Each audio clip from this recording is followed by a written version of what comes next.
සුසුමේ සැඟවූ පනසේ විඳපු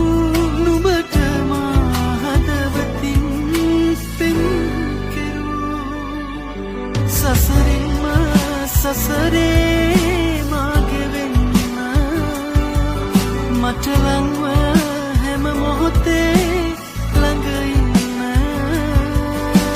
ස්නේහවන්තිය ආදරෙන් මට